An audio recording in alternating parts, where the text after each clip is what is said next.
السلام علیکم ورحمۃ اللہ، بسم اللہ الرحمن الرحیم، الحمد للہ رب العالمین، الصلاۃ والسلام علی سید الانبیاء والمرسلین وآلہ واصحابہ اجمعین، رب اشرح لی صدری ویسر لی امری واحلل عقدۃ من لسانی یفقہوا قولی۔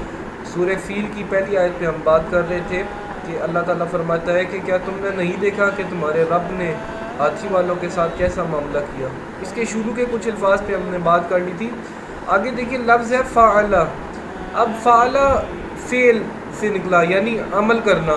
اب عمل کے لیے اللہ تعالیٰ لفظ عمل کا بھی یوز کر سکتا تھا، لیکن لفظ عمل اور لفظ فعل کے اندر فرق یہ ہے کہ عمل کے لیے کچھ ایفرٹ چاہیے ہوتی ہے، لیکن لفظ فعل جب استعمال ہوتا ہے تو اس کے لیے لازمی نہیں ہے کہ کچھ ایفرٹ درکار ہو۔ تو اللہ تعالیٰ کی خوبصورتی دیکھیے قرآن پاک کی، اللہ نے لفظ فعل یوز کیا، یعنی اللہ کو کسی بھی کام کرنے کے لیے کوئی ایفرٹ نہیں چاہیے۔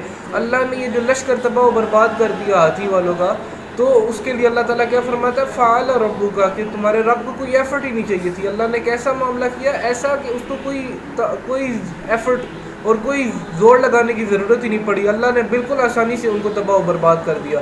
تو دیکھیے میرے بھائیوں، کوئی بھی اللہ کے خلاف اگر اٹھ کھڑا ہوتا ہے اور یہ سمجھتا ہے کہ میں اللہ کے مقابلے پہ آ جاؤں گا، تو دیکھیے اللہ تعالیٰ اس قدر بڑے لشکر کو بھی کسی ایفرٹ کے بغیر تباہ کر سکتا ہے، وہ تو قادر مطلق ہے۔ تو میرے بھائیوں، ہمیں بھی اللہ سے ڈرنا چاہیے کہ اگر ہم بھی اللہ کی کوئی ایسی اللہ تعالیٰ سے دشمنی مول لے رہے ہیں، دیکھیے اپنے اندر کے کوئی ایسا کام تو نہیں میں کر رہا کہ جس سے میں اللہ کی دشمنی اور اللہ کے غصے کا طلب کر رہا ہوں۔ تو میرے بھائیوں توبہ کریے اور پلٹ کر اللہ کی بارگاہ میں آ جائیے۔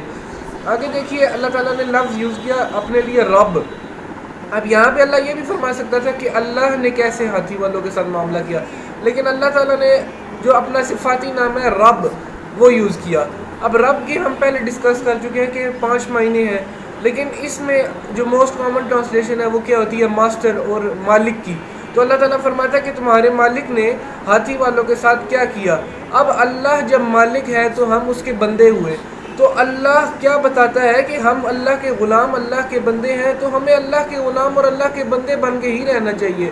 ہم اللہ کے غلام ہونے کے باوجود اس کی حدود پلانگ رہے ہیں اور اسی کے گھر کے خلاف لشکر کشی کرنے لگے ہیں اور اسی کے خلاف دشمنی مول لے رہے ہیں، تو اللہ فرماتا ہے وہ تمہارا رب ہے اور تمہارا مالک ہے۔ تو دیکھو اس مالک نے پھر تمہارے ساتھ کیا کیا، وہ تو مکمل اختیار رکھتا ہے نا تمہاری ذات کے اوپر، تم تو اس کے غلام ہو۔ تو میرے بھائیوں آئیے ہم بھی اللہ کے سچے غلام بن جائیں گے، اور وہ کیسے بنیں گے، وہ اگلی صورت کے اندر اللہ تعالیٰ فرماتا ہے نا فَلْيَعْبُدُوا رَبَّ هَذَا الْبَيْتِ، اور اس گھر کے رب کی عبادت کرو۔ تو انشاءاللہ اس میں ہم اگلی صورت میں بھی بات کریں گے۔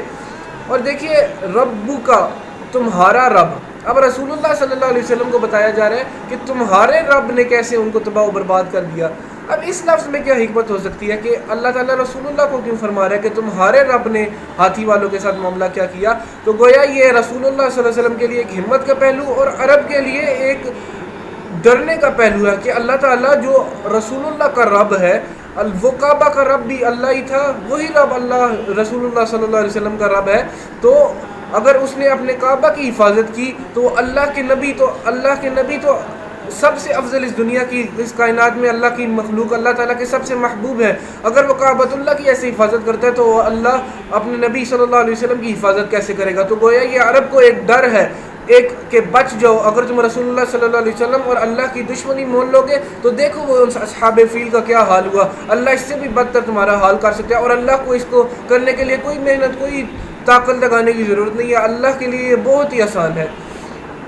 اب دیکھیے اونٹ جو ہاتھی کا لشکر تھا، ان لشکر والوں کے لیے اللہ تعالیٰ نے لفظ یوز کیا اصحاب الفیل، یعنی اصحاب کہتے ہیں ساتھی کو، جیسے ہم کہتے ہیں نا کہ رسول اللہ صلی اللہ علیہ وسلم کے اصحاب، رسول اللہ صلی اللہ علیہ وسلم کے ساتھی۔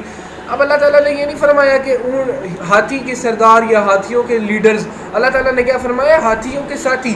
گویا اللہ تعالیٰ ہمیں یہ بات بتانا چاہتا ہے کہ وہ انسان، وہ لوگ جو اللہ کے گھر کعبۃ اللہ پہ لشکر کشی کرنے والے تھے اور اس کو تباہ کرنے کی انٹینٹ سے آئے تھے، تو وہ لوگ کیسے ہیں؟ وہ ہاتھیوں کی طرح ان کے ساتھی ہیں۔ بلکہ اس میں ایک اور چیز دیکھیے کہ اصحاب جو ہے وہ عموماً نسبت جو دی جاتی ہے وہ اوپر کے لوگ سے دی جاتی ہے۔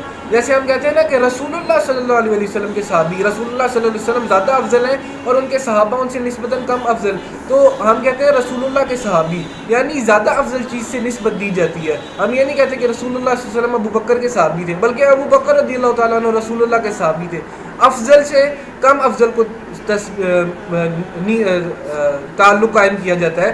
تو اللہ تعالیٰ جب فرما رہا ہے کہ اصحاب الفیل یعنی ہاتھیوں کے ساتھی، تو گویا وہ لوگ جو تھے وہ ہاتھیوں سے بھی بدتر تھے، وہ جانوروں سے بھی بدتر تھے. ان میں کوئی سینس نہیں تھی کہ وہ اللہ کا گھر تباہ کرنے کے لیے چلے تھے. اللہ تعالیٰ نے ان کو اشرف المخلوقات بنایا، اس کے باوجود وہ عقل رکھتے ہوئے بھی اللہ کا گھر تباہ کرنے کے لیے چلے تھے. تو وہ اشرف المخلوقات نہیں بلکہ ہاتھیوں سے بھی بدتر تھے.